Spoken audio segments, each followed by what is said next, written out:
वाणी में सभी का स्वागत है।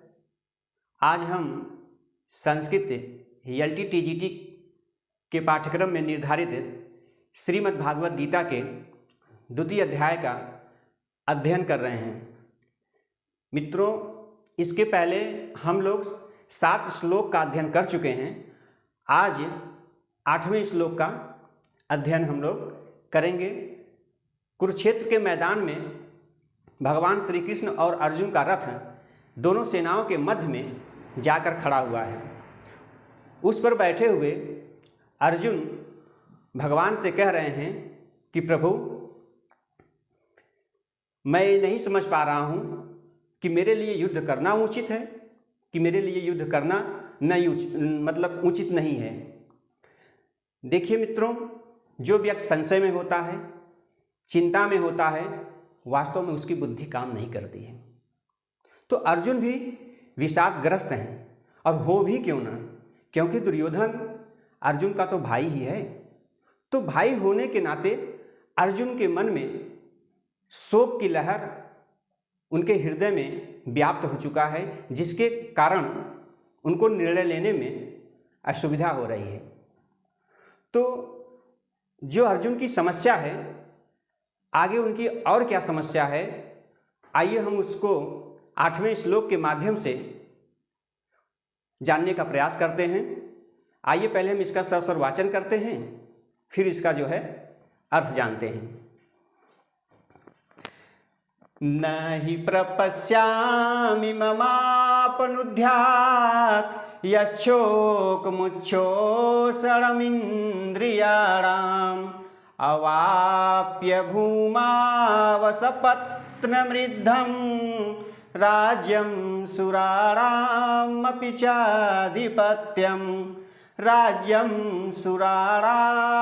चाधिपत्यं। भगवान से अर्जुन कुरुक्षेत्र के मैदान में कह रहे हैं। देखिए मित्रों, अर्जुन की समस्या है। अर्जुन की जो समस्या है, उस समस्या को दूर होने की बात भगवान श्री कृष्ण से कह रहे हैं कि मैं युद्ध करने के बाद, जब मैं युद्ध समाप्त करूंगा, या अर्थात मेरे द्वारा दुर्योधन आदि जब मारे जाएंगे, तो उसके बाद जो मेरे अंदर शोक उत्पन्न होगा, मेरे हृदय में जो दुख होगा, वह मैं कैसे दूर करूंगा। तो उसी की बात इस श्लोक में भगवान श्री कृष्ण से अर्जुन कर रहे हैं।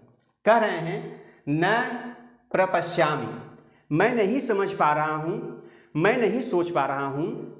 अपनुध्यात, मित्रों ध्यान दीजिएगा, इसमें अपनुध्यात है।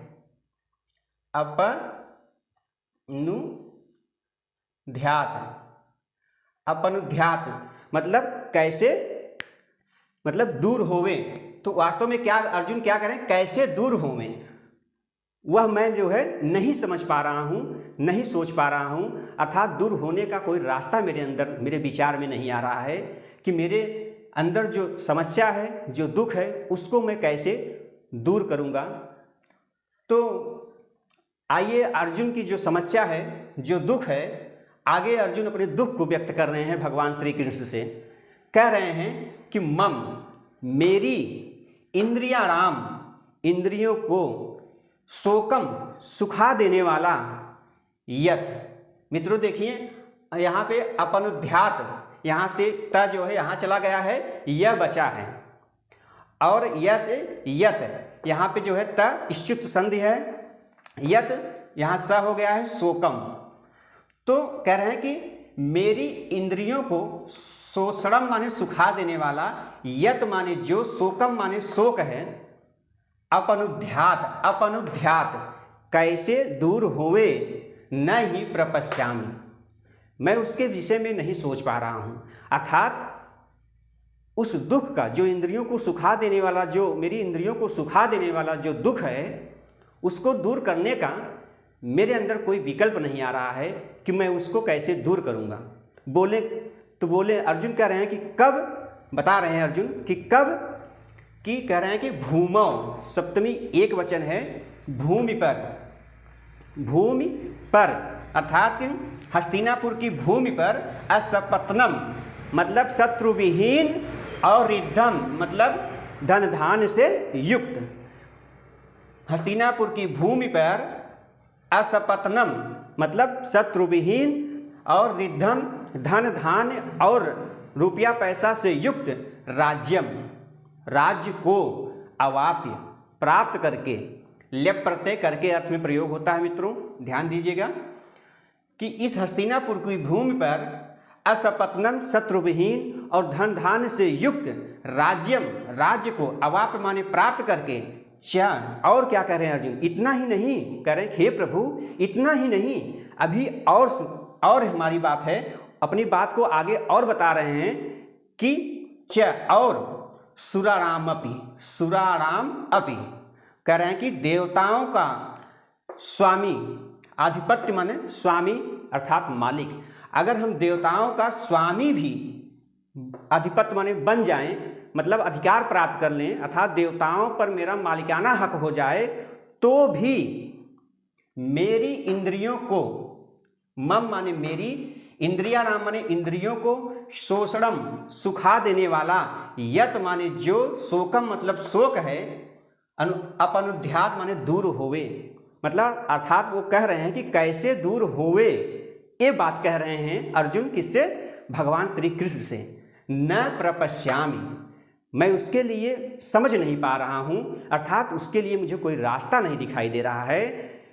मित्रों युद्ध हो रहा है कुरुक्षेत्र के मैदान में। जब अर्जुन युद्ध करने के बाद दुर्योधन आदि को जब पराजित कर देंगे, अर्थात जब वो लोग उनके द्वारा मारे जाएंगे, किसके द्वारा, अर्जुन आदि के द्वारा जब मारे जाएंगे दुर्योधन आदि, तो राज्याभिषेक के लिए अर्जुन कहाँ जाएंगे, हस्तिनापुर। तो हस्तिनापुर जाने पर जब अर्जुन कह रहे हैं कि हमें जब राज्याभिषेक के लिए मैं जब हस्तिनापुर जाऊंगा तो वहां पर मेरे द्वारा मारे गए दुर्योधन आदि की पत्नियां रोते हुए दिखाई देंगी।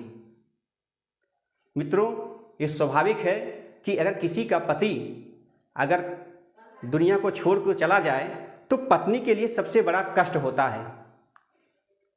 यहां तक कि किसी का पति परदेश जाने लगता है तो पत्नियां रोने लगती हैं, खाना छोड़ देती हैं। आप देखे होंगे समाज में, गांव में, परिवार में कि परदेश चले जाने पर, पति के परदेश चले जाने पर पत्नियां 2 दिन 3 दिन तक खाना नहीं खाती हैं, उनका भूख और प्यास बंद हो जाता है। तो जिसका पति इस दुनिया से ही चला जाए तो उस पत्नी के लिए क्या हो, उसके ऊपर क्या गुजरता है, वो उस पत्नी से अच्छा कोई नहीं जान सकता है जिसका पति इस दुनिया से चला गया हो।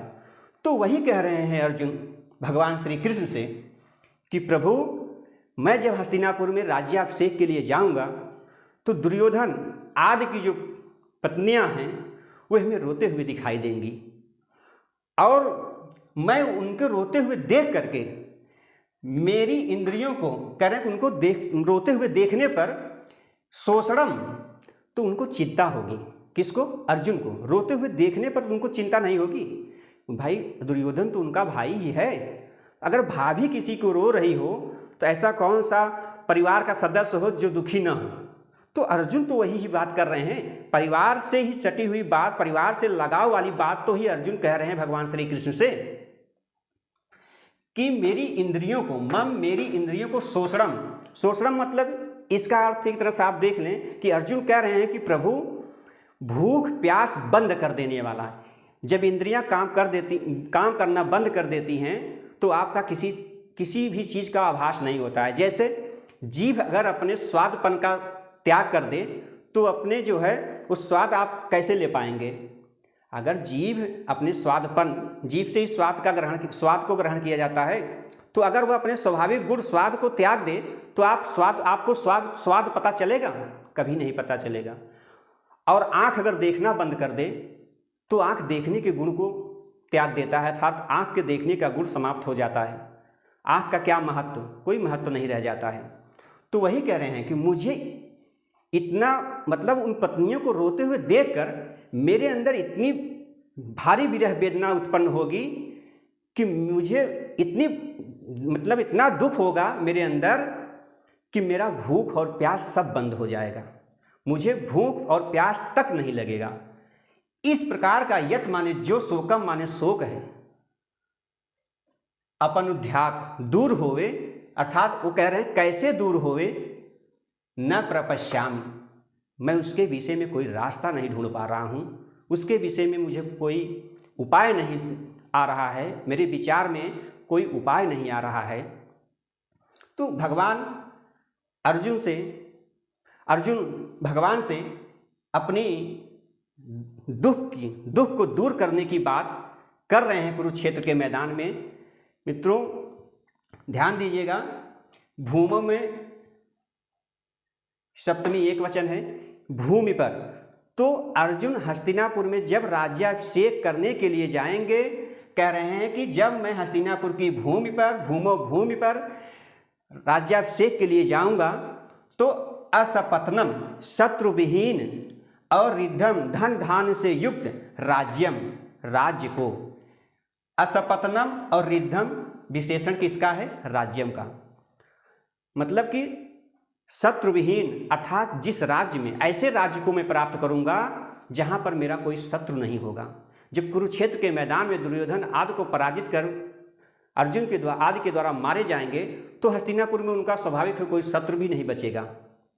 तो वही बात कह रहे हैं कि मैं जब हस्तिनापुर की भूमि पर असपत्नम और धन मतलब शत्रुविहीन और रिद्धम, धन धान्य से युक्त राज्य को अवाप्य प्राप्त करके, और क्या कहते हैं च, और सुराणाम अपि, और देवताओं का आधिपत्यम, स्वामी हो जाने पर, मालिकाना हक अगर मुझे देवताओं पर प्राप्त हो जाने पर भी, देवताओं पर मालिकाना हक अर्थात उनका स्वामी बन जाने पर भी, मम माने मेरी, इंद्रिया ना माने इंद्रियों को, शोकम माने सुखा देने वाला, यत माने जो, शोकम माने शोक है, अपनुध्यात माने दूर होवे, अर्थात करें कैसे दूर होवे, न ही प्रपश्यामि, मैं इसके विषय में समझ नहीं पा रहा हूँ, मुझे उसके लिए कोई रास्ता नहीं दिखाई दे रहा है। तो प्रभु यही कह रहे हैं कि प्रभु हमें आप कोई रास्ता बताइए। इसके पहले वाले में भी तो वो अर्जुन भगवान श्री कृष्ण से कह ही दिए हैं कि त्वां पृच्छाम, मैं आपसे ही पूछता हूँ कि आप ही बताइए मेरे लिए क्या उचित है क्या अनुचित है। वही बात, उसी बात को आगे बढ़ाते हुए अर्जुन इस श्लोक में कहे हैं। तो मित्रों मैं विश्वास करता हूँ कि मेरे द्वारा बताया गया जो अर्थ है आप लोगों को समझ में आ गया होगा।